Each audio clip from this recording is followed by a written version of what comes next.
Շնորհակալություն, հարգելի կառավարության անդամներ, հարգելի գործընկերներ, հատուցում եմ Հայաստանի Հանրապետության վարչապետին։ Պարոն վարչապետ, ընդդիմության արհեստական առաջնորդներից մեկը վերջերս մի ուղերձ էր հրապարակել, որտեղ նշվում էր, որ Հայաստանի Հանրապետությունը աղքատանալու է, մեր տնտեսվարողները աղքատանալու են եւ մենք ապրելու ենք աղքատ, քանի որ Հայաստանը, եթե ընտրվի Նիկոլ Փաշինյանը, Հայաստանը պատերազմելու է Ռուսաստանի հետ, տնտեսական պատերազմների մեջ է մտնելու։ Մեդիա արշավ, մի ամբողջ խոսույթ, քաղաքական խոսույթ այսօր ուղղված է արհեստականորեն մեր տնտեսվարողներին դեմոտիվացնելու եւ մեր տնտեսվարողների կանխատեսումները սխալ ուղղությամբ տանելու վրա։ Թեզը հետևյալն է, որ հուլիսի 7-ին եթե ընտրվում է Նիկոլ Փաշինյանի եւ քաղաքացիական պայմանագիրը, ապա տնտեսական պատերազմ է սկսելու Հայաստանի Հանրապետությունում։ Կխնդրեմ ձեր մեկնաբանությունը այս հարցի շուրջ։ Շնորհակալ եմ Տիկին Մինասյան հարցի համար։ Ես կարծում եմ ձեր նշած բազմաքաղաքացին ինքը իր մասին է խոսել, երբ որ խոսել է աղքատացման մասին։ Ես կանխատեսել եմ եւ պնդում եմ իմ կանխատեսումը, որ նա մինչեւ տարվա վերջ աղքատանալու է, որովհետեւ Իրանից մեծ որ բաները պարտավորություններ ստանձնել, այդ պարտավորությունները չկատարելու արդյունքում իր, այսպես ասած, նոմինալ ունեցածը իր ձեռից առնվելու է։ Եվ նա իր այս կողմից կառավարվող այդ բանի դարտնալացում, Հայաստանի Հանրապետությունում արդեն տեսակ ինչ եղավ, ուրիշ տեղեր էլ ավելի են լինելու։ Եվ ինձ տվյալ դեպքում այդ խոսույթը ակնհայտ է դարձնում, որ գործ ունենք մի տերմին կա ԵԱՏՄ տարածքում եւ ոչ միայն ԵԱՏՄ տարածքում կիրառվող օտարերկրյա գործակալի հետ, ով բանի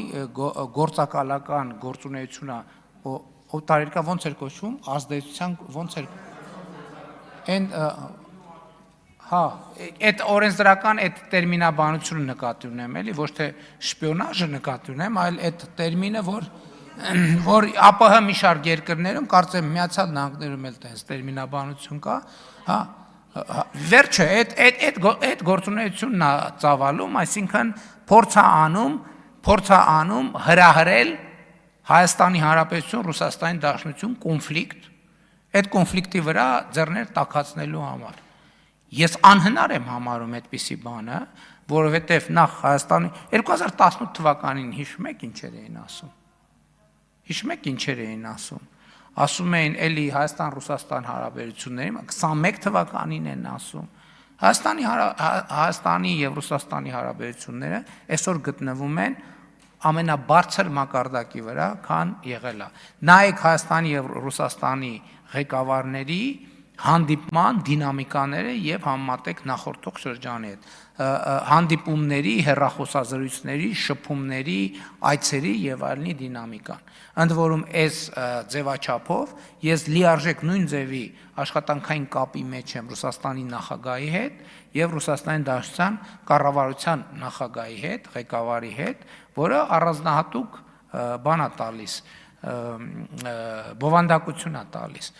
Այդ մարդիկ, ովքեր այդպես խոսում են եւ ուզում են այդպիսի էֆեկտներ, սադրանքներ անել, ես ուզում եմ այդ մարդիկ ուզում են ԵԱՏՄ-ն կաթվածահար անել։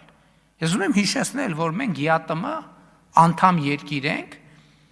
եւ մենք ԵԱՏՄ 5 երկրներից մեկն է, ով որոշումներ է կայացնում։ Այդ մարդիկ, ովքեր տենց սադրանքներ են անում, իրենք ուզում են ԵԱՏՄ-ն որպես կազմակերպություն պարզապես ոչնչացնել, իրենց նեղ մի բանի իրենց ունեցվածքը մեկը չեն փրկի իրենց ունեցվածքը, այնպես որ ավելի լավ է ԵԱՏՄ-ն չտնեն բանի տակ, սադրանքների մեջ չներքաշեն։ Ես ասում եմ մենք Ռուսաստանի Դաշնության չենք վիճել, չենք վիճում, չենք վիճելու։ Մենք բոլոր մեզ հակադրությունների մեջ ներքաշելու փորձերը կլինի դա տնտեսական, քաղաքական, չգիտեմ, որևէ սին են, որևէ մեկին չի աջողվելու դա մեզ անել, որովհետև մենք առաջնորդվում ենք մեր երկրի շահերով, իսկ մեր երկրի շահերից է բխում եւ իմիջիայլոց բալանսավորված եւ բալանսավորված բալանսավորման եւ բալանսավորված արտաքին քաղաքականությունը ենթադրում է, որ մենք պետքա լավ հարաբերություններ պահպանենք Ռուսաստանի Դաշնության հետ եւ մենք այդ լավ հարաբերությունները պաշտպանում ենք եւ ելի ուզում եմ ասել, ես Ռուսաստանի Դաշնություն կատարած իմ վերջին այցը համարում եմ շատ հաջող, մենք շատ երկար եւ մանրամասն քննարկումներ ենք ունեցել եւ ձեռք ենք բերել այնպիսի ռազմավարական նշանակության պայմանավորվածություններ ամենատարբեր ոլորտներում համագործակցությունը խորացնելու, որի արտահայտությունը առաջիկայում մենք կտեսնենք։ Իսկ նրանք, ովքեր ուզում են խաթարել Հայաստան-Ռուսաստան բարեկամությունը եւ եղբայրությունը, այդ մարդիկ պարզապես ինաստրաննի ագենտ են։ Արձագանք չկա, շնորհակալություն։ Բազմաքաղաքացի։ Այսինքն արձագանք եք էլի մի բան ասել։ Շարունակեք, պարոն վարչապետ։ Այդ մարդիկ, որովհետև եւ սա բան չի, բան 60 երկրի քաղաքացիություն ունեն։ Մի հատ էլ հայտարարում են, թե իրանք տենց քաջաբար սկսում են հրաժարվել քաղաքացիությունից։ Միջև հրաժարվեն մի 30 տարի կտևի, որովհետև աշխարհում էլ երկիր չկա, որի քաղաքացի չեն։ Այդ մարդիկ, այո, բարձ բուն իմաստով ինոագենտ են եւ գործում են այդ թվում Հայաստան-Ռուսաստան բարեկամության դեմ, ԵԱՏՄ շահերի դեմ եւ ուզում են իրանք կաթվածահարանեն կազմակերպությունը։ Մենք թույլ չենք տալու, որ կաթվածահարանեն կազմակերպությունը եւ բոլորին կոչ եմ անում չտրվել այդ սադրանքներին։ Պրոցեսը, բայց մյուս կողմից այն պրոցեսը ձեր նշած